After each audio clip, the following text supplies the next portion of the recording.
So good morning all of you. ఎవరైతే మన ఛానల్ని ఫస్ట్ టైం విజిట్ చేస్తున్నారో వారైతే వీడియోని లైక్ చేసి మన ఛానల్ని సబ్స్క్రైబ్ చేసుకోండి.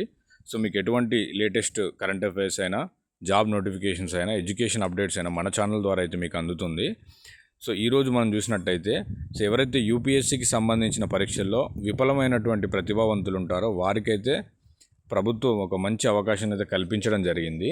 సో దీనికి సంబంధించి ఐఏఎస్, ఐపీఎస్, తదితర యూనియన్ పబ్లిక్ సర్వీస్కి సంబంధించినటువంటి పరీక్షల్లో ఆఖరి మెట్టు వరకు వెళ్ళి తుది జాబితాలో చోటు సంపాదించలేని అభ్యర్థులు కూడా ప్రభుత్వ, ప్రైవేటు సంస్థల్లో కొలువులు పొందొచ్చు. ఇందుకోసం యూపీఎస్సీ ప్రతిభా సేతు అనే కార్యక్రమాన్ని అయితే ప్రారంభించడం జరిగింది. గతంలో దీన్ని పబ్లిక్ డిస్క్లోజర్ స్కీమ్గా పిలిచేవారు.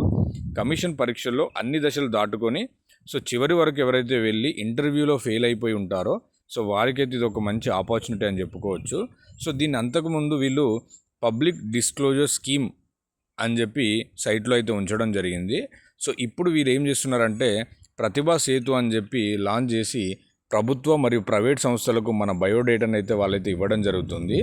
దాని ద్వారా వాళ్ళైతే వెబ్సైట్ లాగిన్ అయిపోయి వారికి కావాల్సిన అభ్యర్థులను అయితే వారైతే ఎంపిక చేసుకోవడం జరుగుతుంది. ఈ కార్యక్రమం కింద అభ్యర్థుల విద్యార్హతలు, చిరునామా తదితరుల వివరాలతో కూడిన బయోడేటాను సంస్థలు పొందవచ్చు.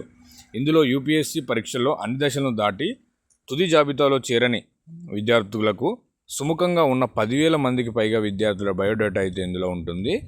మరి ఇందులో ఏ సర్వీసెస్ ఉంటాయంటే civil services, Indian forest service, కేంద్ర సాయుధ బలగాలు, engineering services, Jio scientist, combined defence services, Indian economic services, Indian statistical service examination and combined medical services examination. వీటికి సంబంధించి ఈ పోర్టల్ అయితే ఉంచడం జరిగింది. ఇది ఫ్రెండ్స్, ఇలాంటి న్యూస్ మన లేటెస్ట్ అప్డేట్స్ కోసం మన ఛానల్ లైక్ చేయండి.